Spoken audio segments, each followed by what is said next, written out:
Today, it's all about today. I am Ras Jomo, Project Access to Africa. We are inside of our second hour. This is our cultural conscious hour, and we were talking, just listening to Jesse Royal. He's talking about a way out for the young people, and the way for us to make sure that we give and we get a way out is to make sure that we are responsible for what we are supposed to be doing as adults. So we want to kind of set the stage and set the scene for progress in this 21st century. And it's so much that didn't happen that done. I could be country too. There's so much that done happen in the last week or so, people. Since we were talking, we were communicating about things going on in Texas. We were talking about the importance of voting, and we were talking about the importance of the leverage of seats and how there are legal ways that happen, which both political parties use to kind of switch things up and try to ensure that at least they can have a footing in security. What has taken place recently, we see that in the middle of a normal cycle, Texas is trying to redistrict areas in a community where 60% of that state is black and brown people, people of color, yet 61% of the elected congressional seats belong to non-black and brown people. And what is taking place now is the redistribution of votes is going to eliminate 2 out of the 4 seats that were occupied by African leaders. And it just so happens that these leaders in jeopardy are going to be Jasmine Crockett, Congressman Al Green, those who have been speaking up publicly, even getting disciplined for speaking up for their people. New York State has become a haven, as well as Illinois, trying to house those from the state representatives who do not want to participate in creating a quorum. Therefore, the normal business of redistricting cannot take place. So New York State is playing its role again. It's one of the leaders in the North, thanks to the governor, thanks to all of the elected officials that are supporting equal rights and justice. But at the focal point of this is the black representation through legislative processes, the access to voting. And as we are, I'm going to say commemorating, because it's almost hard to celebrate with so many losses, but we're commemorating the 60th anniversary of Voting Rights Act here in America just a few days ago. There's something special coming to the city of Buffalo, and I think that all of us need to come and visit it. And right now we are joined in studio with Mr. Terry Alford, and we are, as we said, broadcasting live from the African American Heritage Corridor. And this space is growing almost like grass. The territory is being expanded as we speak. Amen. Can you please just introduce yourself to the audience and give like a minute and a half, 2 minutes of what is happening in this area, what has been happening, and something special is coming up this week that we want to invite the community to. So first of all, thank you, Brother Ras Jomo, for having me on, representing the Michigan Street African American Heritage Corridor. I've been the executive director of the Heritage Corridor, as well as working with our 4 cultural anchors here since 2020. And what does that mean, cultural anchors? I hear that word a lot. What are cultural anchors? So our cultural anchors are anchors in any community or culture throughout the land, if you will, are those places that sort of ground a community, that a community is known for, that really inspires the community, the neighborhoods, indeed the residents of that community, to look upon these anchors, if you will, as beacons of hope. Usually they represent history or heritage, in many cases, business enterprise.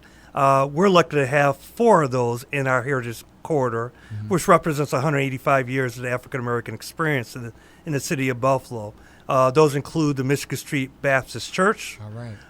Presently renovated. Presently renovated. Thank you. All right. We're very happy and looking to start expansion on this new annex next spring. Wow. It includes the Reverend J. Edward Nash House, which served as the home of the longest-serving pastor of the church. All right. He and his wife, Frances, were very instrumental in the early part of the 20th century in helping to drive the society, the culture that really expanded the roles of African Americans in the city. Yeah. Of course, it includes the historic Colored Musicians Club and Jazz Museum. Which is being renovated as we speak. Which is being Expanded renovated and almost there to be opened up again. So we're all looking forward to that. All right. As well as, of course, WUFO's Radio, Black Radio History Collective. We're lucky to have... Which is about to get a brand new home. Right. If folks drive by this part of Michigan between William Street and Broadway, you see that the new headquarters has been breathed new life in, if you will. So we're quite excited with this first phase of expansion, capital improvement that's going to take us into the next century. Something that we can leave our kids. That's something what we call generational wealth. Mm-hmm. It's a lot of times, and that's not just property. It also includes our culture, our heritage, our creative thought. Right. All those great things. So you talked about buildings, and we know that two properties we talked about are getting renovation and or built. WFO, the brand new studios, historic Colored Musicians Club. We know that the Nash House and the Michigan Street Baptist Church are open at scheduled times. What is like the office, or what is like open where people can always find information, or how are these things kind of managed or grouped? What else is going on here? Because we see a lot of stuff. So whenever I come and talk to the community of presentations and groups, I always start off by saying great things are happening on Michigan Street, right? Mm-hmm. So great things are happening. We basically own the better part of 2 city blocks right now. We've been purchasing properties. We've been expanding these anchors. We're looking to start second phase capital projects. So if anyone didn't know, what we're looking to do is to transform this community to what it was at the turn of the 20th century, a vibrant community where one can raise their children, do commerce, start businesses, worship, all those great things that was once before the 1960s when this thing called urban renewal started, which is more like urban removal, urban destruction. Yeah. So what we're looking to do, Ross, is to transform this community back into that vibrant community, business enterprises, as well as promoting our culture and heritage that it once was at the turn of the 20th century. We're looking at this as being a means of transforming this area into a heritage destination, which we feel if we're successful with that, and we're going to be successful with that, this would serve as a linchpin in driving economic community development along the entire 3.5-mile stretch of this corridor that starts from the water's edge all the way to East Ferry, where you find our iconic Freedom Wall. Yeah. So we're doing a lot of great things. You asked the question whether people can find more information. We have a new building that we just purchased last year, actually. Lord been blessing y'all, huh? Right. So we, right next to the radio station here, we have a new headquarters at 119 Broadway. Right across the street, we have the beginnings of our visitor center at 136 Broadway. We ain't done purchasing properties. Yeah. We're looking to do some economic development. We were just named designated developers by the city of Buffalo for 11 city-owned lots that are behind the church as well as next to the Nash House. So we're exciting, looking forward to transforming that into something that we could be very proud of. And by the way, create that sustainable income where we're not relying on state or federal money. So if folks are looking to get more information, they can easily go and find that information on our website, MichiganStreetBuffalo.org. Yes. Or just simply give me a call at 716-322-1002. I always love talking about my corridor to anyone who wants to listen. Beautiful. It's so much attention, as we travel, we hear a lot of talk about this corridor all over. And, I'm always happy to talk about even watching when Congressman Clyburn was here in the city of Buffalo and how much excitement he had. And also speaking as though like, hey, you all are further ahead than most people, even our state had when we were trying to do our thing. So there's a lot of good happening here, and it's more to come, and that's what you hear about tonight. What else is in the air? What else is on the ground? So, in fact, I appreciate that lead-in, okay?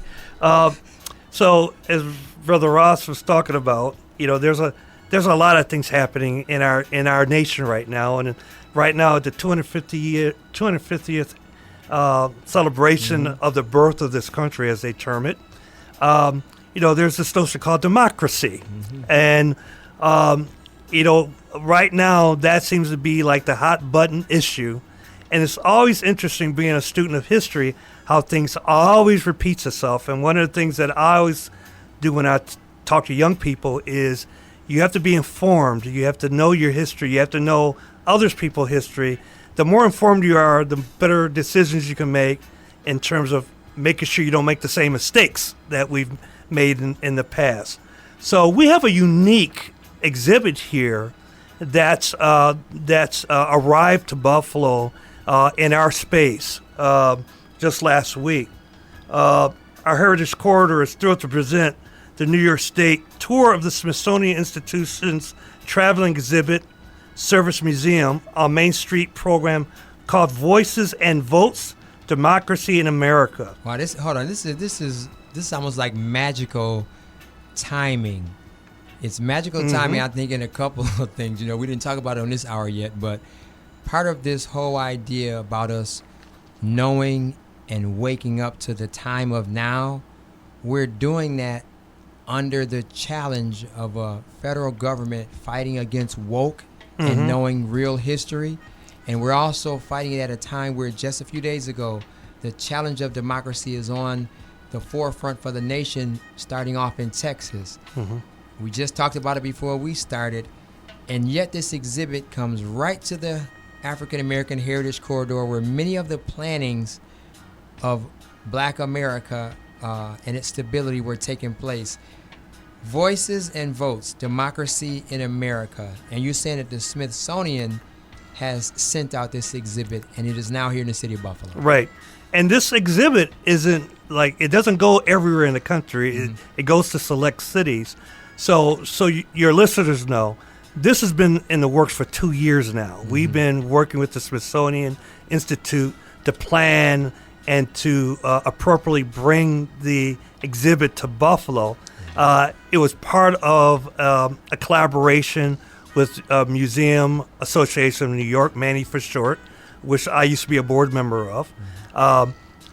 It's presently in New York State, where it, before I arrived at Buffalo, might have went to maybe 5 other places. After it leaves Buffalo, it may go to another site in New York, and then it's going to go to another part of the country. Wow. This is interesting because, as you set it up very nicely, this exhibit really is coming at a time, especially in our corridor, a corridor, again, that represents 185 years of history. When you talk about the abolitionist movement, the civil rights movement, women's suffragette movements, okay, that was all part of Buffalo. And Buffalo at the turn of the 20th century, again, was really at the forefront of these conversations. And it's all revolved around democracy. When you look at the speakers that came to Buffalo, Frederick Douglass spoke at this church. Here. Okay, W.E.B. Du Bois. Here. Booker T. Washington, who had a Here. different philosophy than W.E.B. Du Bois, but nonetheless, they debated freely, like in any real democracy, what's important to our race, to our group of people. And even though they are at different perspectives, their thing was that we needed to be informed so we could make the right decision for ourselves. So this exhibit really sort of speaks to and asks the questions of all of us, continue to ask the question, what does democracy really mean to you? What are you willing to do to defend democracy, especially when there's threat for it to be taken away? Especially at a time where one of the most critical elections that might shape the history of this country and this world has just taken place, and many of our people in community were distracted and many didn't participate. That's right. And at the same time, there were pre-plans that if they get back in power, they want to remove the ability for us to vote. So if it wasn't important, they wouldn't be spending so much time trying to stop the power of the vote. Right. As you know very well, educated community, educated population is a very real threat to a number of different people and groups of people, right? So just as a quick aside, Brother Ross, this exhibit, again, was in the making for 2 years to bring to Buffalo. Before that, it was in all parts of the country. It was inspired by another exhibit that's presently in a Smithsonian museum in Washington, D.C. So what you know, and I'm not trying to be political here necessarily. Well, it's historical. We're just We historical. were talking But about it's history. culture conscious, but Just we all history. work together. Yeah. So when the new administration came in, this exhibit was immediately there was an executive order that was issued to eliminate the exhibit, to eradicate it, to not have it go around the country because many saw it as not really being that important. Why did people need to know about democracy? Why do they need to know why it's important? And that should be all kinds of red flags being raised at that point, because democracy ideally is what made this country. The uniqueness of this exhibit is it talks about the history of democracy, starting from the perspective of our native brothers and sisters. You know, if many didn't know this, the Constitution was inspired by the Iroquois Confederacy. All right. The Seneca Nation in this city Right was part of here. that confederacy. So this region, in every aspect of the history of this country, this Western New York region has played overt and covert parts, whether you know it or not, or if you're sleeping to the facts. Being woke to what really happened is very important. Very important. And it's really, I mean, it's like two worlds are battling for your headspace right now. One is a world of shock and awe, WWF, you know what I mean, excitement. And there's another one that's truthful and is connected to you if you only take a look at it. Right. And this exhibit represents all of that, Brother Ross. Everything you just spoke of talks about all those things, the history of democracy in this country, the history of who voted, who were allowed to vote, and why, okay, beginning since the founding fathers wrote that on that piece of hemp, the importance of, you know, equality and those things that it's supposed to be. That's all part of this exhibit. It talks about the Iroquois Confederacy. It talks about such things as, you know, parties and what that means, okay, and why one rose and another party went away, and how that continues today. It talks about, you know, such things as gerrymandering, okay, and what that means. And those folks who may know or think they know what gerrymandering is, this ain't nothing new, okay? It's been happening since the beginning of this country, okay? But if you don't know history, okay, there was a commercial once that I always like to repeat: a better informed and educated consumer is your best customer.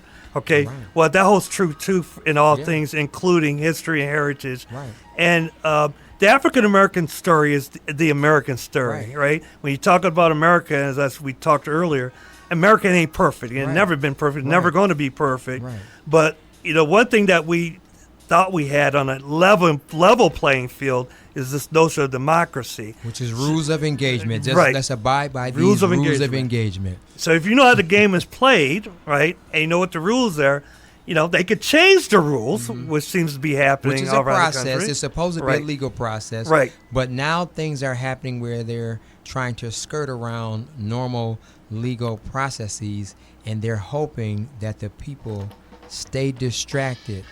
But there are many people who are educated, who are historical, and they're also sharing with the communities. Now, this is really what I want to find out. Is this like a older adult type of presentation, or what kind of age, or who would you invite to come out and see this? So this exhibit is for everybody. You know, if, in my opinion, if you're breathing, okay, you should come and see this exhibit. It's for especially our young people.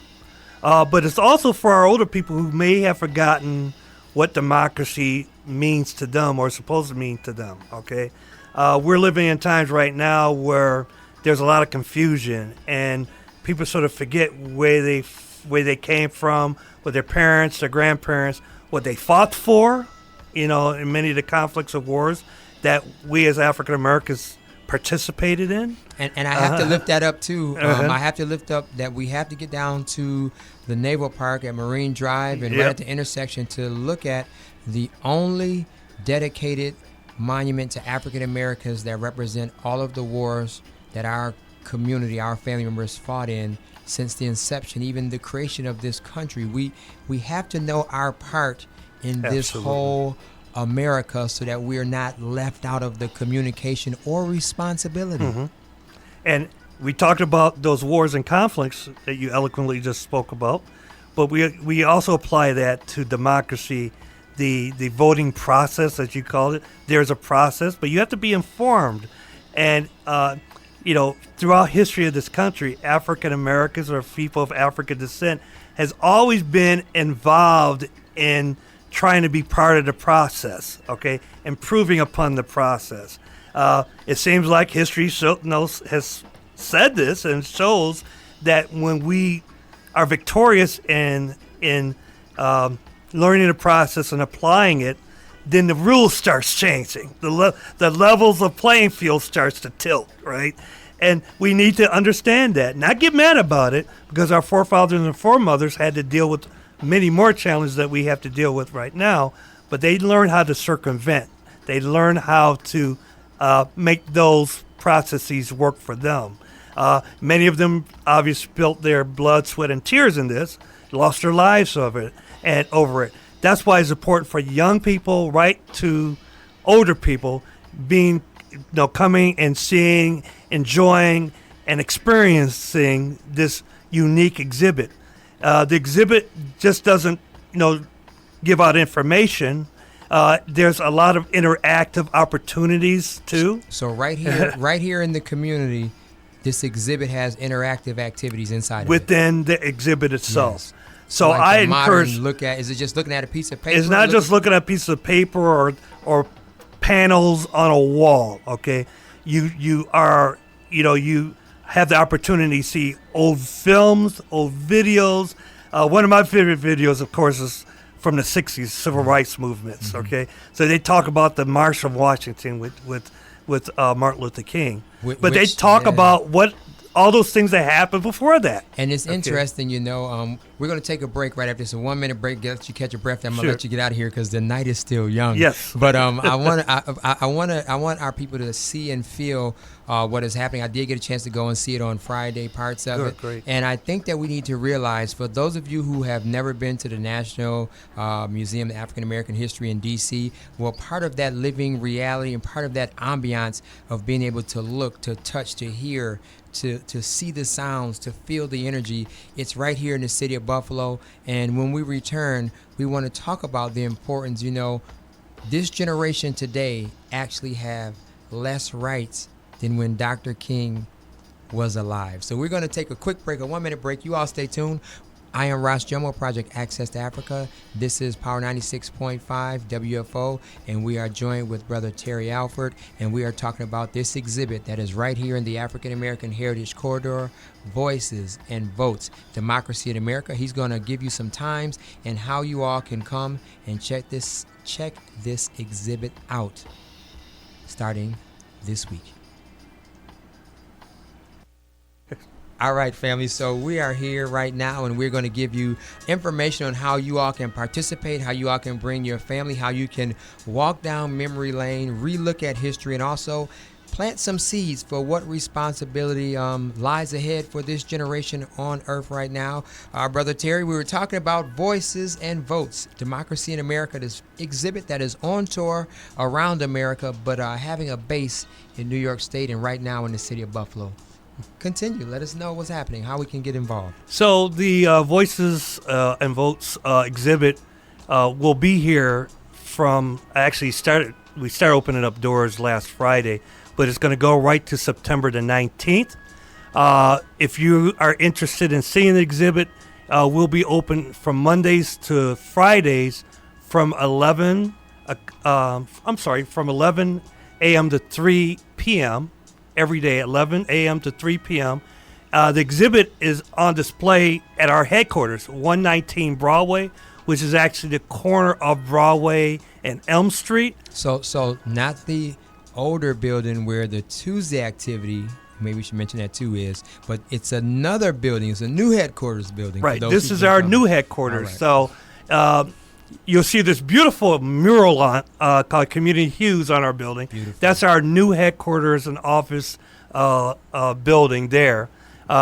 It's not to be confused with 136 Broadway, which is right across the street from WUFO Radio. Don't go there. The exhibit is going to be at 119 Broadway, again from 11 to 3, from Mondays to Fridays.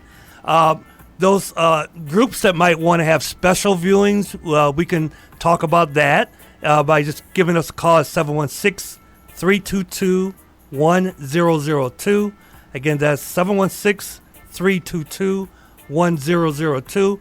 And the other exciting thing that we're planning right now with our dynamic programs manager, Paulette Harris, is we're planning programming that complements this exhibit while it's here for the month. So we're working with other groups to present a speaker series on democracy at different times between 119 and 136 Broadway, as well as the Michigan Street Baptist Church. We're going to be celebrating music and spirituals that connect with the civil rights movement as an activity. So to get information about those activities, just visit us online anytime at MichiganStreetBuffalo.org. Again, that's MichiganStreetBuffalo.org, where you find a schedule of many different activities and presentations that complement the exhibit. Brother Ross, we are very excited with this exhibit. I'm being excited here. just listening, and you're talking. I'm seeing the faces and the minds that have been to Buffalo and have information that's relevant to this time. As we were talking now, I don't know if she's listening, but Ayanna Gregory, Dick Gregory's daughter, was here a few weeks ago, and many people came and did activities through the corridor. But she was talking about the transition when her father went from direct comedy to activism, and that took place when he went to Mississippi, and it kind of rearranged his whole perspective on life. And just to realize that we are at a time again where we need the arts, we need the education, and we need the activism to be pushing forward, because some people have a communication that voting doesn't count. Where has it gotten us? And we have to realize that because this is a living system, every time we gain, we also have to defend and monitor. And the minute we're not on top of the gain, there are those who would like to push us backwards. And that is why it is important for us to stay active. Dr. King's wife, Coretta Scott King, said every generation have to realize their role. It's not just for us to look at one generation and laud them and then sit back and, watch video games. We have a responsibility for this generation. We might can tie something together. For the last few years, we've been doing this communication series, Dr. King's last book. Where do we go from here? Chaos or community? And if that book is not like the prophecy for right now, I don't know what is. Yeah. Well, one of the activities we're planning is celebrating Brother James Baldwin, and we're planning showing his iconic documentary, "I'm Not Your Negro," right? And this plays very heavily in the sense of what democracy and what it means. I think of Frederick Douglass's famous July 4th, That's right. lecture about, why do we celebrate July 4th? Okay, what does it mean to Africans, people of African descent? So, I love you because you bring this out, to your audience, to your listening audience, and really put the challenge to them. And this exhibit isn't an easy exhibit. Okay, it's going to force you to think. It's going to force one to sort of again ask those questions that are important for everyone that's living in this country. I don't care if you're African American or white or otherwise. We all have to start asking these questions as we're about to realize the 250th year of this country, 60th year anniversary of the civil rights movement, of the voting rights movement. 100 year of Malcolm X, the 100 year of the Criterion, all of these Think of Marcus Garvey, okay. Right. And all of that took place right here in this corridor. Marcus Garvey here in this corridor. Right. All of these histories, Buffalo, very important. And Buffalo's important because Buffalo has also not only had a strong African American community, but we have had strong allies that were right there with us, pushing, pulling, financing, and helping us. There you go. So the saving of our community is a part of helping to save America. And that is why we confidently have to tell our story so that we can include the contributions of others and those allies that have helped us to get here, maintain here, and are willing to move forward. Yeah, couldn't said it better. I put it to a lot of folks, including my anchors, our board of directors, the community, the residents that live in these 4 historic neighborhoods that connect to the corridor. What are you willing to do to defend your freedoms, your democracy, right?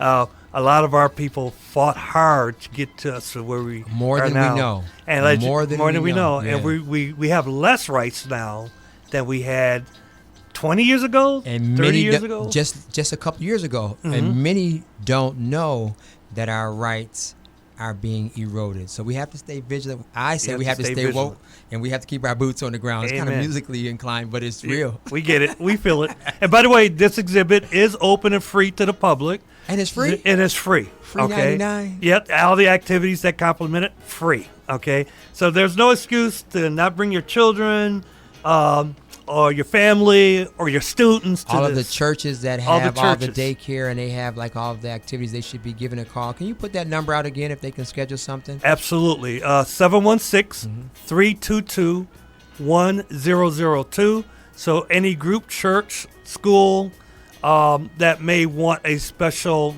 showing of the exhibit, we could work something out. Definitely so.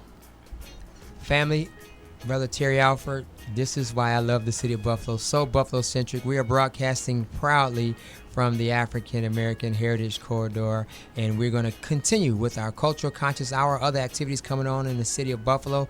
You all stay tuned. It's happening live and direct right here.